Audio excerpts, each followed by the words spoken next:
तो डिस्ट्रीब्यूट हो जाते हैं। इसका हम प्रूफ अभी करेंगे वेन डायग्राम से, डिस्ट्रीब्यूशन ला का, a intersection B union c का। उसके बाद अभी पहले कुछ देख लेते हैं प्रॉपर्टी कॉम्प्लीमेंट की।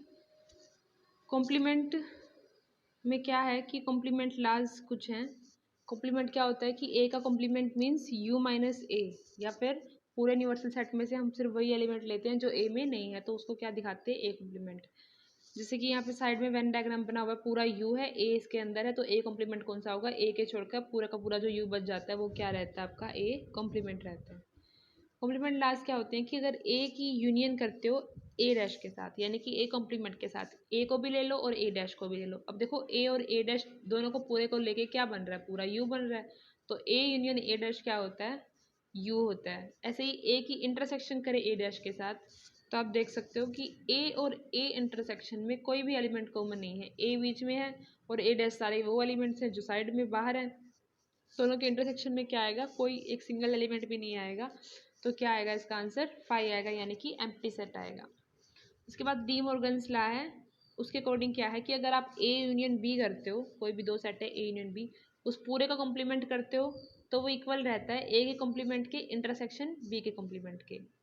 और ऐसे ही ए इंटरसेक्शन बी का कॉम्प्लीमेंट करते हो तो किसके इक्वल रहता है, ए कॉम्प्लीमेंट के यूनियन बी कॉम्प्लीमेंट की। मीन्स जब आप कॉम्प्लीमेंट करते हो दो सेट्स की यूनियन या इंटरसेक्शन का, तो वो इंडिविजुअल अलग अलग हो जाता है, उनका साइन रिवर्स हो जाता है। यूनियन है तो इंटरसेक्शन में चेंज हो जाता है, और अगर इंटरसेक्शन है तो किस में चेंज हो जाता है, यूनियन में चेंज हो जाता है। उसके बाद है law of double complement. Means A के कॉम्प्लीमेंट का कॉम्प्लीमेंट ए होता है।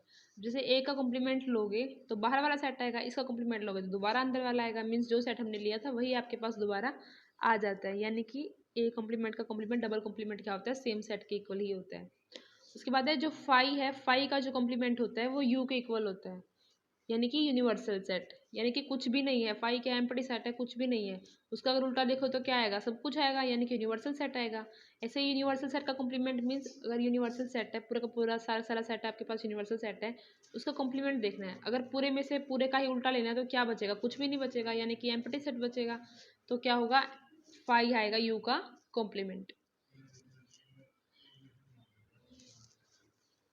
अब हमें देखना है एक तो ये डिस्ट्रीब्यूटिव लॉ जो था इंटरसेक्शन का ये, और एक डी मॉर्गन्स लॉ।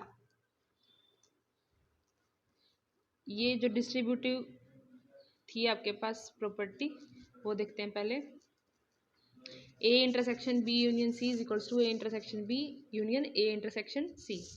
अब देखो यहाँ पे पहले हमने निकाला लेफ्ट हैंड साइड को, लेफ्ट हैंड साइड में लेफ्ट हैंड साइड ही देखो, बी यूनियन सी निकाला, ए बी सी तीन सेट दिए हुए हैं, बी यूनियन सी कौन सा जो शेडेड पार्ट है वो क्या रिप्रेजेंट कर रहा है, बी यूनियन सी को।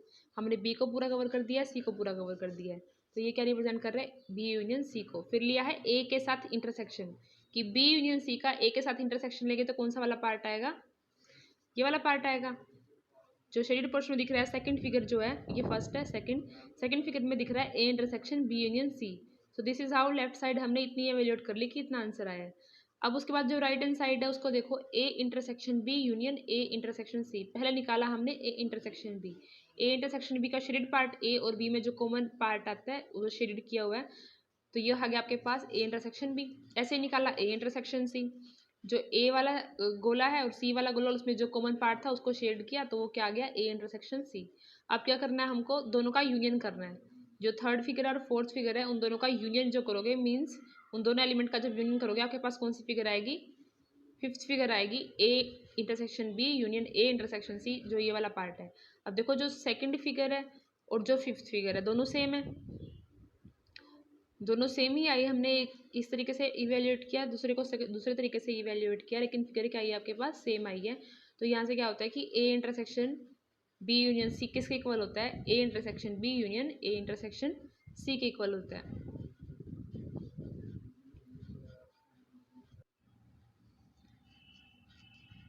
अब देखेंगे जो डी मॉर्गन्स लॉ है उसमें था ए इंटरसेक्शन बी का जो कॉम्प्लीमेंट होता है, A complement union B complement के इक्वल होता है।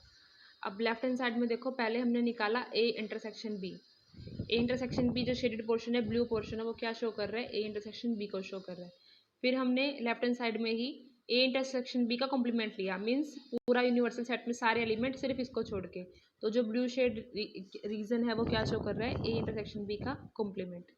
ऐसे ही राइट हैंड साइड में ए कॉम्प्लीमेंट निकालना था, बी कॉम्प्लीमेंट निकालना था, उसका यूनियन करना था। पहले हमने निकाला ए कॉम्प्लीमेंट, मीन्स ए को छोड़ के पूरा यूनिवर्सल सेट, यानी कि जो ब्लू पोर्शन है क्या शो कर रहा है, ए कॉम्प्लीमेंट। फिर हमने निकाला बी कॉम्प्लीमेंट, बी कॉम्प्लीमेंट में मतलब बी को छोड़ के पूरा का पूरा पार्ट। अब क्या करना था, उसका यूनियन करना था। अब इन जो ए डैश है और बी डैश है, इनका जब यूनियन करोगे तो कौन सा वाला पार्ट आएगा, यूनियन। इन दोनों का यूनियन करोगे तो कौन सा वाला पार्ट आएगा, ए डैश यूनियन बी डैश।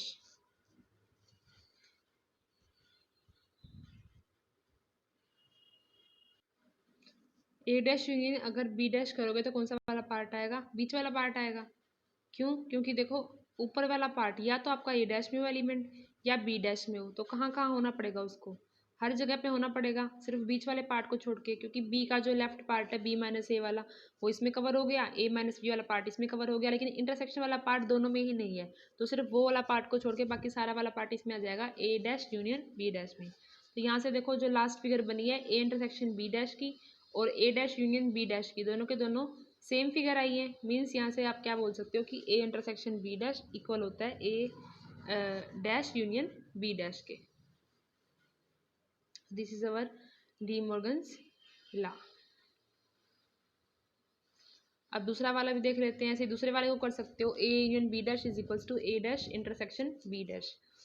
तो यहाँ पे हमने क्या लिया, ए यूनियन बी लिया, ए लिया बी लिया यूनियन कर दिया, उसके बाद उसका कॉम्प्लीमेंट लेंगे तो उसका रिवर्स कर देंगे। तो जो ब्लू पोर्शन है वो क्या शो कर रहा है, ए यूनियन बी का कॉम्प्लीमेंट। ऐसे ही सेकंड में ए का कॉम्प्लीमेंट लिया पहले, फिर बी का कॉम्प्लीमेंट लिया जैसे पिछली बार लिया था, फिर उसका इंटरसेक्शन किया। अब आपको पता है कि दोनों के इंटरसेक्शन में कौन सा वाला पोर्शन आ रहा है, ए वाला यहाँ कवर हो, बी वाला यहाँ कवर हो गया, ए वाला यहाँ कवर हो गया, तो इंटरसेक्शन में जो बाहर वाला पोर्शन है सिर्फ वही आ रहा है। तो जो बाहर जो ब्लू शेड दिखाया हुआ है वो क्या रिप्रेजेंट कर रहा है, A dash intersection B dash.